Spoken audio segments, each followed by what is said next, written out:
Halo, selamat datang di podcast video kami. Sebelum itu, perkenalkan nama saya Tifa Somalidia dengan NIM 44231483. Nama saya Sarmatia Zawa dengan NIM 4423 1593. Nama saya Rahelika Nanda Putri Warso dengan NIM 4423 1623. Penasaran apa yang kita obrolin? Yuk kita bahas.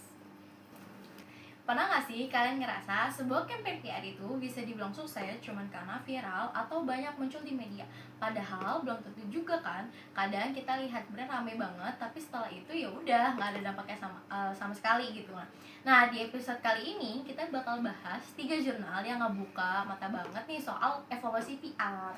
Iya, kalau dari aku, evaluasi PR itu sebenarnya sudah berkembang lama banget. Bahkan dari akhir tahun 1700-an.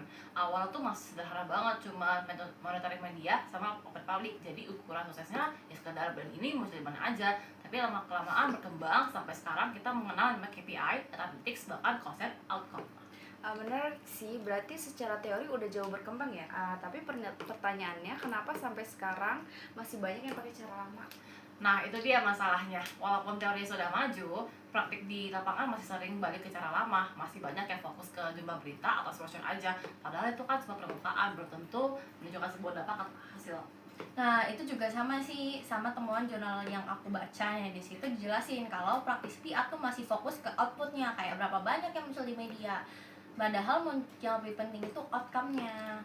Outcome tuh maksudnya kayak perubahan sikap ya? Iya, kayak pertama, apakah audiens itu jadi lebih percaya? Yang kedua, apa ada perubahan opini? Yang ketiga, bahkan sampai tindakan nyatanya. Tapi sayangnya itu jarang banget diukur.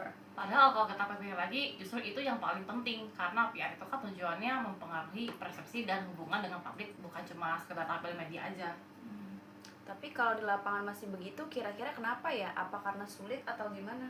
Banyak faktor sih, mulai dari kurangnya skill praktisi, keterbatasan waktu, budget, sampai tekanan dari klien. Banyak klien yang simple, kayak yang penting ada angka, ada bukti. Jadi akhirnya praktisi PR ya ikut aja gitu. Dan ini tuh nyambung juga sama jurnal aku. Di penelitian PR ini sebenarnya banyak yang metode sudah cukup baik kuantitatif ataupun kualitatif, tapi masalahnya penjelasannya itu masih sering kurang jelas. Kurang jelasnya gimana tuh?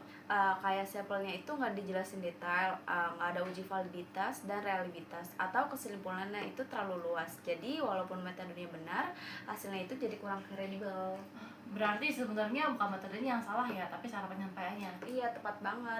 Karena penelitian itu tuh harus bisa dipahami, diuji ulang, dan dikembangkan. Kalau nggak jelas ya susah buat dipercaya lagi sih. Wah, berarti dari 3 jurnal ini kelihatan banget ya, PR itu sebenarnya sudah berkembang, tapi implementasinya tuh kurang maksimal. Makanya solusinya juga harus mulai dari perubahan mindset. Kita harus fokus ke outcome, bukan cuma output aja. Dan mulai pakai KPI yang jelas dan terukur. Dari sisi penelitian juga sama sih, harus lebih transparan, lebih detail, dan lebih bertanggung jawab dalam menjelaskan sebuah metode. Selain itu, teknologi juga bisa dimanfaatkan ya.